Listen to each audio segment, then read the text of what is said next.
Hello, welcome to GTS Frog Reviews, GTS Frog Shop, excuse me. Today I want to talk about my initial impressions after a few hours of using the Chewy Corebook, which, as I explained to you yesterday, I got on a promotion. So I can tell you some of the advantages and disadvantages so far, and later this week I'm going to compare it directly with the Keynote 8, which I've been really impressed with. As you all know, I've been using it for around a month, close to 2 months now, and it's very impressive. So we're just going to start off very simply with the tablet. As you can see, it's a very good build, I will say that. I like how solid it's built. It's very heavy though. That's one of the things I'll say to start with straight away. It's really heavy, and I'm pretty sure they're going to sell the keyboard as an extra, so it has no direct stand on the tablet itself, which for me has been a problem since with the Chewy devices, including the HI12 and the HI13, that you need to have the keyboard or an extra piece to stand them, which is not so fantastic, to be honest. I like the idea of having it like the Corebook on the tablet itself, because then you just need to buy the tablet. But yeah, I'm going to turn it on. I also don't particularly enjoy that the buttons, the power button and the volume rocker, are on the side. It's a bit confusing for me because I'm used to having them on the top, and the USB-C and the plugs on the bottom. Here they've decided to make it a little bit different. And they've gone with all the ports at the top, which is a little bit interesting. It's a bit weird. You do have a USB-C, a headphone jack, and an HDMI in. Again, they made the same mistake as the Keynote 8. They only included an USB-C, but also they charge by USB-C, which is a negative because you can't put in like a dongle and charge this device at the same time, which is something you can do on the Keynote 8. Even though the Keynote 8 only has a USB-C, you do have the option to use the mouse and charge at the same time, which I think is a very solid advantage. This one doesn't have it. The screen itself, as you're going to see, it's fully laminated. So it is fully laminated screen. And it does have a fingerprint reader, to be honest. So that's certainly a something which we can honestly say. When it works, it's very good, it's very effective.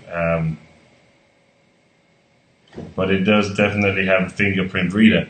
But again, one of the negatives just from holding it, this is actually the first time I've held it up in this video. It is a little strange to hold, and it's not the easiest tablet in the world to hold. So it's definitely a problem. And now this is, I believe, going to be extra. If it is included in the original price for the device, it's going to be really good and make a lot of sense. But if it is extra, the problem is you're probably going to have to buy it. And I'm not sure exactly how much the whole thing's going to cost. I'm guessing around $450, $500. So as you can see, it acts as a cover. And when you lift it up, here's going to be your hinge, which is a very unique idea. And here's the keyboard itself. It's a very nice keyboard. They've used the same felt as you use with the Surface Pro, and you hook it on just like the other ones, like here, and then as you see, it's going to sit perfectly on the hinge. I'm going to try to show it to you, so you can see a little bit that it sits perfectly on the hinge. So generally that's a really good thing, and actually they has very, very good speakers. Again, my comparison right now is with the Keynote 8, and I have to say that's something that it definitely wins. So overall, I'd say it's a really good device. I would say one of the negatives is also the memory. The memory is quite big. So including the same apps on here, such as Office, Netflix, Facebook, Dropbox, Excel, those type of things.